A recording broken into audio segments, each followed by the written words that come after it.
Good morning, Stacy. How are you doing today? Hi, I'm great. Thank you so much for having me on. Absolutely. We need more of you, and I'm glad you've got a podcast because as much as we think we know about cryptocurrency is as much as we know about podcasting. Because, I mean, I've lived that life where it's like, you do a what? And I think cryptocurrency is the same thing where people are going, you got what? What is it? Is it money? What is it? Even Howard Stern is freaked out by it. And that's a high bar to freak out Howard Stern. Um, I, the thing I say about crypto is, it's internet money, right? It's like, what if money weren't invented by governments, and weren't backed by, the United States or England, and instead came from computers solving math problems and people kind of getting together to say, we want an alternative to these traditional systems of government and central banks.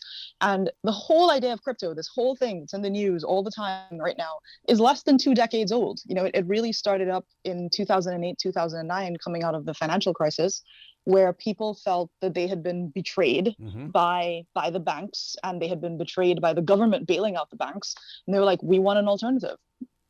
Is that the reason why the government is just consistently talking about it in the way they're going? How can we tax people on this? What can we do? Because we need to have control, and the best way to do this is to make it look like it's the evil devil. There's a lot in there. So I'll start with the tax part. The governments around the world absolutely want to make sure they're not being left out of tax revenues on crypto because, for a while, this was an asset class. It's very volatile, but for a while it was worth like up to $3 trillion. Prices have gone down a lot, so it's gone down to, below 1 trillion, but that's still a decent amount of stuff sloshing around that governments want to make sure that they have a cut of. It's also that in a lot of cases, they have concerns about money laundering. They have concerns around, the use of crypto for crime. You'll hear like, oh no, North Korean hackers are holding some poor power station somewhere hostage, and they won't let them turn the lights back on unless you give them 10,000 Bitcoin. Like those have pop up, and they are real, and that does happen. And so governments are concerned that there's this mechanism that criminals can use that is a little bit harder to trace if you roll up in a bank with a suitcase full of money. And then they're worried about consumer protection, right? They're worried about people investing in an asset class that they don't fully understand and losing their savings and not having any recourse to get that back. There are NBA players that want to be paid in crypto money. I mean, is that safe with the way that it goes up and down? Those NBA players have very smart agents and lawyers and talent managers. And one of the things about those is those are often like part of a marketing agreement with companies that provide crypto or provide crypto services. And most of them are looking at terms where they're like, even if you're getting paid in crypto, they're going to make sure it stays at the same amount as if you were getting paid in dollars, right? So if you were going to get paid $1 million, you're still going to get paid $1 million worth of crypto, even if it moves up and down, which is the smart thing to do. So what do? You walk into a store and you say, I have Bitcoin, I'm buying this? Some stores, not all stores, but there are actually places where you'll see a little sign, and just like you will see like American Express, Visa, and MasterCard accepted here, some of them will say Bitcoin accepted here. AMC, that movie theater chain, is allowing people to pay for tickets and AMC merchandise in different kinds of crypto tokens. If you use apps like Venmo, you can send your friends Bitcoin.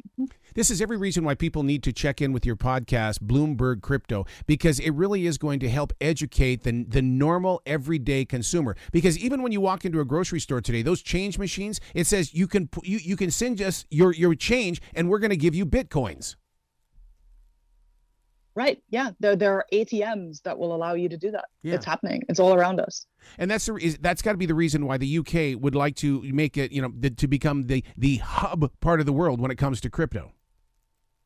It's definitely one of the reasons. The UK had a reputation for a long time as being a center of what's called fintech, financial technology innovation. So I don't know if any of you or your listeners have ever, banked in the UK, but it's a lot faster to send money to people. I remember when I used to live in London, and when I moved to the US, and my landlord was like, I need to be paid in a check. I was like, what's a check? Because in the UK, you don't use any of that. And so they're trying to make sure that their reputation as being innovative and interesting and understanding, money on the internet isn't overtaken by them not having kept up with crypto. Oh my God, you bring up check. I mean, if I see somebody writing a check, it's like, whoa. And it's usually the older generation that's doing it. Totally. But banking is very hard and it's very complicated. And for a lot of people, it's very expensive. If you're not a person who can afford to have a minimum amount of money in a bank account, for example, or you're facing overdraft fees, or you're having to resort to payday lending, something like crypto that says, hey, we're going to take all of those fees away and this is going to be a lot easier, starts to get very attractive to you. Another thing that seems to be getting the attention of a lot of people, and it's only because the art world has jumped on it, is the NFT. I mean, that's another thing that a lot of people don't understand. And if you go and you Google it, it's like, I don't get it.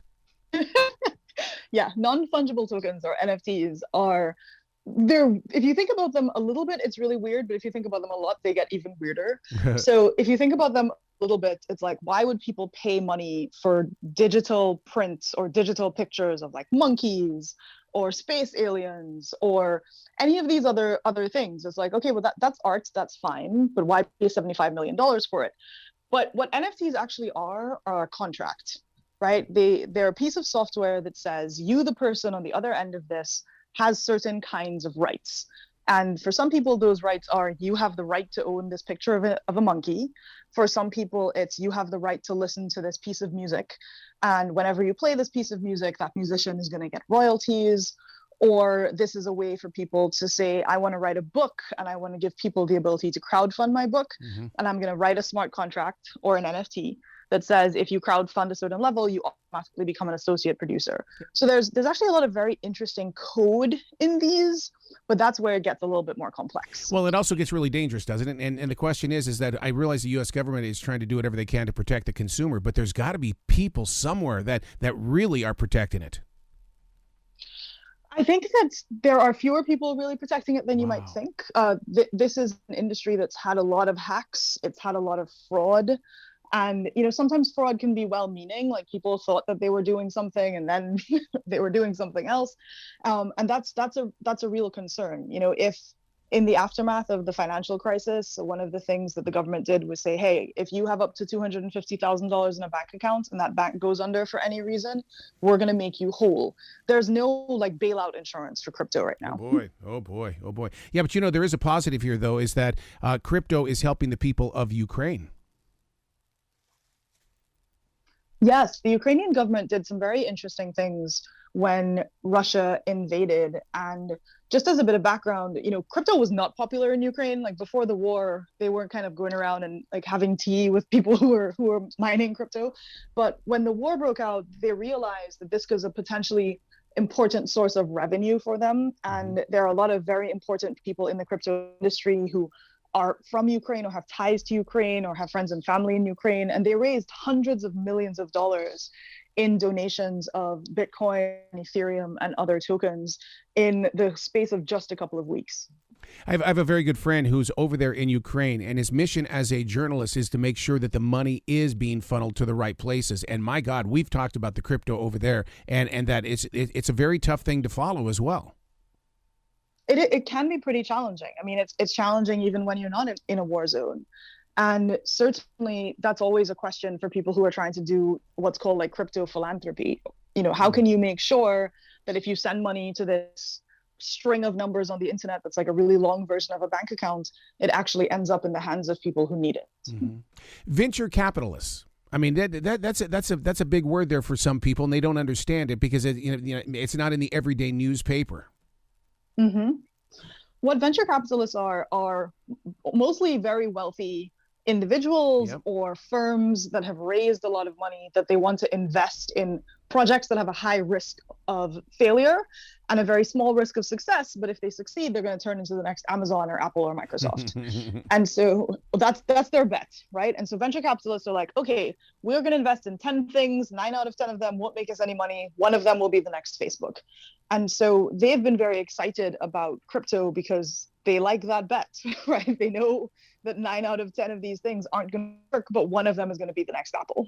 Are we going to start seeing a lot more of these news talk stations instead of just talking about, the Dow Jones and things like that? That they're going to start giving us more of the numbers on that as well? Or is it that a lot of the talk radio stations are going, it's not investable yet. It's still a guessing game.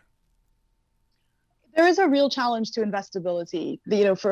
For folks who might have a 401k, There are people like Fidelity who are trying to give people access to Bitcoin in your 401k, which is a question for you and your financial planner. But there aren't a lot of mainstream available financial services products. There are a handful of things like exchange traded funds, which are, like baskets of other stocks of things that are crypto exposed. But it's still pretty complex for the average person to say, I want to add some crypto to my portfolio in a way that's less risky. The podcast we're talking about is Bloomberg Crypto, which is now available on iHeartRadio. Let's take a company like iHeart, and let's just say that we're not going to give you direct deposit anymore. We're going to pay you in Bitcoin. Do you see something like that happening to businesses? Some people are really pushing to make that happen. So in New York, our mayor Eric Adams, is like, people should get paid in Bitcoin if that's what they want. And then a bunch of people were like, we don't know if that was what they want. Slow your roll. But there are absolutely conversations that folks are having like that. And actually, there are people in other parts of the world where, for example, there's very high inflation who think, okay, yeah, Bitcoin might be volatile, but like, have you seen the peso? And so they think that getting paid in crypto is actually a better deal for them. And that's certainly a story that we're paying attention to. Well, look at El Salvador. They brag about being the very first ones to go all out. Yeah, El Salvador back in September last year became the first country in the world to accept Bitcoin as legal tender. So in El Salvador, if you want to pay for something, you can use either the dollar, because they're a dollar-based economy, or you can pay in crypto. In theory, in practice, most of the vendors and businesses in El Salvador don't want to transact in Bitcoin because it's like that volatility is, imagine you're trying to sell somebody a sandwich. And at the beginning of the transaction, that sandwich is going to cost $5, and at the end of the transaction, it's going to cost $10. Like that's not something that people are really excited about having to deal with. I guess I'm such a skeptic on the crypto only because my financial guy for all of these years has said, no, we'll come back to that later. We'll talk about that in the future. And so if he's not, you see where I'm coming from? It's like, I want to do this, but it's like, he's not saying, yes, you can do this. Yeah, and a lot of financial advisors and estate planners and wealth managers that we've spoken to, for them, the big thing is, how do you mitigate the risk? Mm-hmm. And, if you're a person who has like really large diversified portfolio of assets and you're like, I can afford to put aside X% of this in something that might go to zero, then you might hear from your wealth manager, your financial planner, like, okay, that's something to think about. But, for a lot of them, it just doesn't seem like it's worth adding to that overall basket until there's a little bit more predictability about what you're signing up for. I keep thinking that Texas is going to, become its own country and things like that. And so when I read and I hear on your podcast, that Texas, is the top dog when it comes to Bitcoins in the country. Yeah, I lived and worked in Texas for a long time, and it is a fascinating and misunderstood state, I would say. But Texas has a couple of things going for it. A very chill attitude to regulation. It has, a lot of abundant energy, even though its energy grid keeps going down, and it has a political administration that's extremely pro-Bitcoin. And they've really tried to set themselves up as a place for people who philosophically believe in crypto to come, as well as people who want to mine Bitcoin, right? Which is basically setting up very large centers that have thousands of computers solving math problems, because that's how you make a Bitcoin, solve a math problem faster than their computer. And that seems to be working for them from the perspective of lots of companies are actually moving there. Lots of crypto companies are actually moving there. The challenges will remain to be seen around how they make that sustainable, given how fragile their power grid is and the environmental considerations of that activity. So do they invest also in this thing called stablecoin, or is that just going to be something for the Washington Nationals? So stablecoins, we've used the word volatility a lot. We've said uncertainty. And what stablecoins are supposed to do is, surprise, surprise, be stable, right? They're supposed to stay at around $1. And what the Washington Nationals found out is not all stablecoins are created equal, because they signed a sponsorship agreement with a company that made something called an algorithmic stablecoin, which was not stable at all. And that coin is now essentially worthless. My colleague did report that the Washington Nationals got paid up front before that all went pear-shaped, so they're going to be okay. But stablecoins are both interesting to people because of that stability, but also terrifying to governments because, they worry that people will start to look at those as substitutes for their own currency. I watch people with the lotteries. I watch people with their stock market numbers and things like that. But my biggest fear inside is, what about the crypto addiction? I think that's authentic. We did an episode. Thank you for being such a good listener of our podcast. We did an episode about crypto addiction, which is very similar to gambling disorders, right? It's the idea that you get this rush, you get this high from winning or the possibility of winning or losing, and then having the possibility of coming back from losing. And it's absolutely something that people are recognizing that is consistent with those kinds of more addictive or compulsive behaviors, and that various therapists and other people who treat dependency and addiction are, warning people to be careful about. So now, do people like Zillow and things like that, are they into this, or is it just one of those things where it's like we're gonna grow in that direction? We just got to make sure that the platform becomes stronger. Yeah, I mean, the housing market in crypto there's some very interesting stuff happening, interesting or scary, depending on whether you're a regulator or a speculator, because there are now companies that will allow you to, let's say you made a bunch of money in crypto, or you have a bunch of money in crypto. Most traditional banks don't think of that as an asset. They're not going to be impressed by piles of Bitcoin.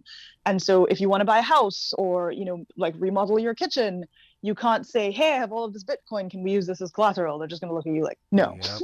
But these native lenders, these folks in the crypto space will say, yes, you absolutely can. You can use that as, a down payment on a mortgage or something else. And I think we're definitely going to see places like the housing market and other sectors of the US economy start to need to adapt to the reality of all of that happening. I was just in a really deep conversation with somebody about the metaverse and things like that we're going to be stepping into these little verses, and crypto is going to be how we're going to create these worlds. And it's almost like we're physically we're here in this world, but mentally we're going into the metaverse, and it's crypto that's going to keep us moving.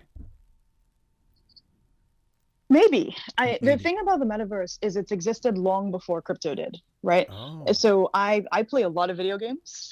Shout out to anybody on there who plays video games. I have like one of those VR headsets. Those are already really immersive worlds. If you have, kids or family who play games like Fortnite, where you customize your avatar and you can talk to your friends, but you're like a giant floating head in space, that's very metaversy. Because all the metaverse is a place where your digital identity feels as real as your physical identity.